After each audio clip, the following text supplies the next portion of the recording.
없는 주님의 은혜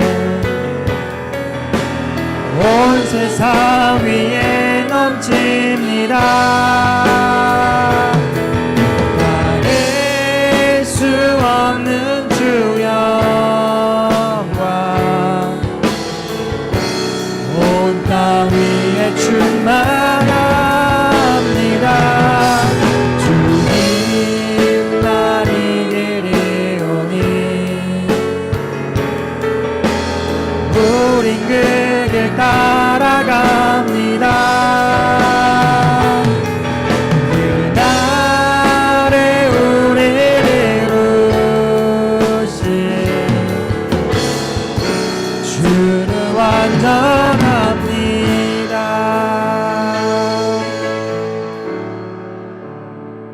제5권 제107편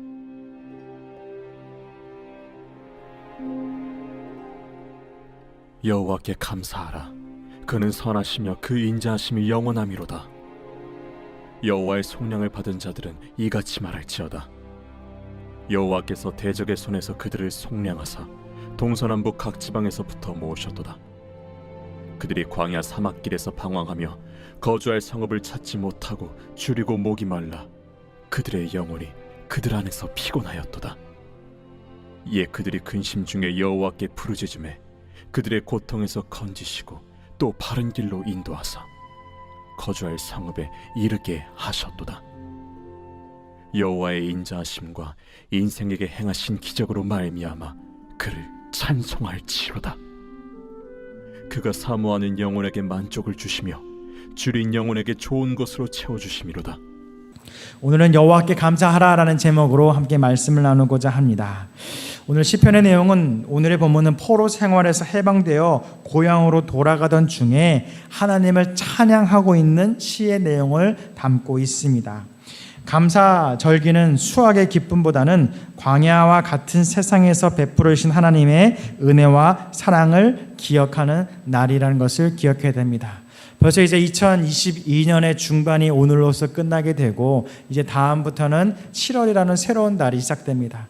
근데 7월의 새로운 달에는 항상 기쁨과 감사가 있는데 그 첫째 주를 맥추감사절로 우리는 드릴 수 있기에 올해는 특별히 감사로 새로운 2분기를 하반기를 시작할 수 있음이 또한 감사입니다. 이에 마찬가지로 우리는 직접 농사를 짓거나 우리의 삶을 수확을 하는 것은 아니지만 오늘 성경에서 이야기하고 있듯이 무엇이 있어서 감사하고 무엇이 있기에 감사하는 것이 아니라 그저 하나님께 그저 수확의 기쁨이나 열매를 얻는 그 기쁨보다 그냥 감사함에 집중할 수 있는 우리의 삶이 되었으면 좋겠습니다. 그래서 우리는 광야와 같은 세상을 살아갈 때에 하나님께서 순간순간을 베풀어 주신 하나님의 은혜와 사랑에 집중해야 합니다. 때로는 당연하게 느껴지는 이 공기가 조금 공기가 탁한 곳에 가면은 답답함을 느끼고 또한 너무나도 당연한 이 공기가 대기 오염으로 찌들게 되면 우리의 건강을 해치는 것과 같은 공기가 되는 것처럼 우리에게도 이 공기와 같은 당연하고 너무나도 흔할 수 있는 이 감사가 마치 대기 오염이 되듯이 감사가 오염되고 감사가 메말르게 되면은 우리의 영혼의 삶 또한 우리의 몸이 대기 오염으로 찌드는 것처럼 우리의 영혼의 삶도 찌들 수밖에 없음을 이야기하고 있는 것입니다. 그렇기에 하나님께서는 지금도 이스라엘 백성들을 광야로 이끄셨고 보호해 주셨던 그 하나님이 우리를 이끌고 계시다는 것을 우리는 놓쳐서는 안 됩니다. 그렇게 하나님은 주의 백성과 언약을 잊지 않으시는 신실하신 분이시며 신실하신 하나님은 어두움에 갇힌 백성을 내버려 두는 것이 아닌 때때마다 그 도움을 구한 그 순간이고 구하지 않은 그 순간에도 지키시고 보호해 주신다는 것을 우리는 기억하게 됩니다. 이런 내용을 갖고 우리는 세 가지를 집중하고자 합니다. 그래서 하나님의 은혜를 기억하며 감사해야 되는 이유에 대해서 오늘 시편 107편을 기준으로 함께 이야기를 나누고자 합니다. 오늘 시편 107편은 이렇게 시작합니다. 하나님은 선하시며 인자하심이 영원하시다라고 고백하고 있습니다. 이스라엘 백성은 하나님의 말씀을 거역하고 지극히 높으신 분의 뜻을 멸시하였습니다. 비록 하나님이라는 그 이름으로 모인 백성들이었지만 하나님을 놓치고 있었던 것이죠. 이에 대해서 하나님은 바벨론이라고 하는 나라를 사용하셔서 포로 생활을 이스라엘에게 허락하셨습니다. 비극적인 환경으로 그들을 몰아넣으신 것이죠. 포로가 된 이스라엘 백성들은 이제 절망만 있을 뿐이었고 더 이상의 자유는 없었습니다.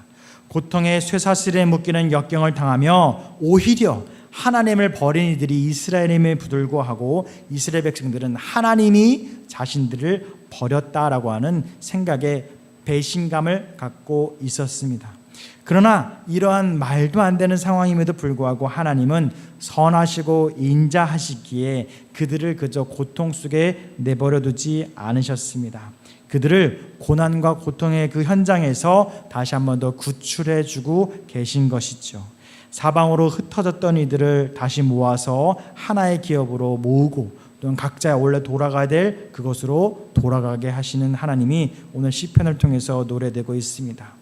사랑하는 성도 여러분들, 우리 또한 크게 보기에는 우리가 코로나라고 하는 광해를 지났다라고 많은 교회가 이야기하는데 저는 이 믿음의 삶의 여정이 정말 중요한 시간을 우리가 보내고 있다고 생각이 됩니다. 저희 교회뿐만 아니라 우리 지방에 있는 교회들, 더 특별히 감리교회가 코로나를 지나면서 많이 어려운 교회들이 생겨났습니다. 그래서 마치 바벨론 포로 생활 가운데 뿔뿔이 흩어지고 또한 그 세상에서의 헤맨 가운데에 교회에서의 모임이 어려워지는 그 순간이 우리도 지금 있고 있다는 것이죠. 이때 우리는 그저 절망하거나 실패하거나 또한 속상해할 것으로 끝날 것이 아닌 흩어졌던 이스라엘을 다시 모으고 원래 기업으로 돌아가게 하는 하나님의 신실함을 우리는 붙잡아야 될 때임을 기억하게 합니다. 그렇기에 때로는 외로울 수 있고 힘들 수 있습니다. 때로는 억압의 쇠사슬, 나를 억압하고 있는 쇠사슬이 이미 풀어졌음에도 불구하고 그저 옛날의 포로 생활로 돌아가고자 하는 그러한 돌아감의 부족도 있을 수 있습니다. 그렇지만 이미 우리는 억압의 쇠사슬 끊어졌습니다. 그렇기에 이제는 우리는 다시 포로로 돌아가고 세상으로 돌아갈 것이 아니라 코로나 이후의 삶, 우리의 구원 이후의 삶을 살아가듯 이제부터 교회를 세워나가야 되는 것이 바로 우리들의 몫이며 신실하신 하나님이 원하고 계시다는 것을 우리는 기억해야 됩니다. 그렇게 암울하고 삶의 소망이 없어졌다고 느껴졌던 이스라엘에게 새로운 희망과 소명을 주셨던 참 생명의 하나님이 신실하게 역사하신 것처럼 시련과 고통, 때로는 힘듦 가운데 있을 그때에도 우리의 삶을 구원하시는 하나님이 언제나 선하심과 인자하심으로 영원토록 우리를 지켜주신다는 것을 우리는 기억해야 합니다. 그렇게 우리는 하나님께 감사해야 될 이유가 바로 신실하신 하나님께 있음을 기억하시기 바랍니다. 두 번째로 우리가 하나님께 감사해야 될 이유는 기도에 응답하시기 때문입니다. 이스라엘 백성은 광야의 사막에서 길을 잃고 거할 성을 찾지 못해서 배회하고 있었습니다. 비록 불기둥과 구름기둥으로 뜨거운 햇빛과 추운 저녁을 이겨낼 수 있었지만 목적지가 눈에 보이지 않기에 각자의 마음이 분심되었던 것이 사실입니다. 그 가운데 배고프고 목이 타는 듯한 갈증 또한 느꼈을 것입니다. 몸만 피곤한 것이 아니라 그들의 영혼까지도 정말로 피곤에 찌들어서 완전 지쳐 있었을 것입니다. 광야 사막은 육신의 피곤함과 영혼의 쇠약함이 쉽게 느껴질 수 있기 때문입니다. 그렇기에 하나님의 인도를 받아야지만 살 수 있는 곳이 광야입니다. 우리들의 세상, 코로나가 아니라 그저 세상을 살아가는 것도 광야와 같은 삶이라는 것을 고백할 수가 있을 것입니다. 우리는 세상 가운데 많은 시선이 있지만 그 갈증을 모든 것을 다 채우면서 우리는 살아갈 수가 없습니다. 그렇기에 이스라엘을 이끌었던 하나님이 그들의 필요를 채우셨던 것처럼 우리의 필요와 이유를 채우시는 하나님께 우리는 기도드려야 되고 그 기도는 그저 흩어 사라질 것이 아닌 사라지지 않고 분명히 응답하실 분이라는 것을 믿고 우리는 주님께 끊임없이 기도하는 우리의 한 주의 삶이 되었으면 좋겠습니다. 그래서 지금도 하나님은 부르짖는 성도님들의 기도에 귀를 기울이고 근심에서 건지시고 가야 할 길로 인도하고 계시다는 선한 주님, 또한 기도에 응답하신 하나님이라는 것을 기억하시기 바랍니다. 특별히 기도하는 자녀들에게는 하나님은 인자함을 베풀어 주시고 또한 그 기도의 응답 가운데에 체험을 통해 하나님의 살아계심을 깨닫게 하십니다. 부디 우리의 믿음이 다시 세워지는 이 순간에 우리가 기도에 응답함으로 그것이 나의 경험이 되고 나의 간증이 되기 소망합니다. 우리가 기도하지 않은 것은 하나님의 역사를 버리는 것과 마찬가지입니다. 하나님의 역사를 방해하는 가장 큰 것이 기도하지 않음이기 때문입니다. 그렇게 이미 하나님께서는 우리에게 복 주시고자 하고 우리의 기도에 응답하실 준비가 되어주셨기 때문에 우리는 그분께 구해야 되고 간구해야 되고 기도 가운데 감사로 주님께 영광 올려야 되는 것입니다. 그렇게 우리가 주님의 자녀로서 순간에 감사하고 주님께 모든 것을 간구하는 이번 한 주가 되길 간절히 소망드립니다. 마지막으로 세 번째로 우리가 감사에 대한 이유는 내가 하나님을 사모하는 영혼에게 넘치도록 채워주시는 분이기 때문입니다. 물과 양식을 구할 수 없는 광야에서는 목마름과 배고픔이 당연합니다. 하나님은 그러한 곳을 지나야 하는 이스라엘에게 한결같은 사랑을 베풀어 주셔서 모두가 다 그곳을 이겨나갈 수 있도록 힘을 주셨습니다. 하나님은 줄이고 목이 말라 애타게 주님을 찾는 영혼들에게는 그저 마음의 만족뿐만 아니라 육신의 체험도 허락하셨습니다. 그렇게 불가능한 일을 가능하게 하시면서 그 길을 건너가게 하셨던 것이죠. 우리의 삶도 마찬가지입니다. 우리의 영혼은 지금 건강한지 안 건강한지 우리는 알 수가 없습니다. 그러나 우리의 영혼이 언제 건강한지 안 건강한지를 확인할 수 있냐면 그것은 위기의 순간입니다. 우리의 육신에 피곤이 있고 우리의 연약함이 생겼을 그때에 우리는 넘어지고 흔들리게 된다면 그것은 믿음이 연약해진 상태입니다. 그러나 반대로 내가 힘들 수밖에 없고 어려운 상황임에도 불구하고 나의 마음이 흔들림이 없다. 오히려 그것을 힘든지를 모르고 그것을 감당하게 나가는 것만으로도 하나님에 대한 우리의 마음이 건강하게 서 있다는 반증이 됩니다. 그렇게 우리는 그때를 위해서라도 우리의 마음을 지켜야 됩니다. 하나님께서는 우리의 것을 채워주시기에 우리의 것을 주님께 맡겨야 되는 이유가 거기에 있고 광야에서의 모든 걸 채워줬던 하나님이 우리의 것을 채워준다는 것을 기억해야 됩니다. 그렇게 이스라엘 백성은 광야길에서 근심 중에 하나님을 부르짖었습니다. 백성의 울부짖음을 들으신 하나님은 그들의 굶주림과 목마름을 해결해 주셨다는 것이죠. 우리들의 삶도 배회하는 그들과의 삶과는 크게 다를 것이 없습니다. 척박한 인생을 사는 우리들은 그 길의 끝에는 본향 천국에 이르기까지 하나님을 사랑하고 또 그 사랑 가운데 우리에게 베풀어 주시는 은혜에 항상 감사해야 될 것입니다. 그렇게 이제 말씀을 정리하고자 합니다. 이제 2022년의 상반기가 끝났습니다. 상반기를 스스로 돌아본다면 몇 점을 줄 수 있을지는 모르겠습니다.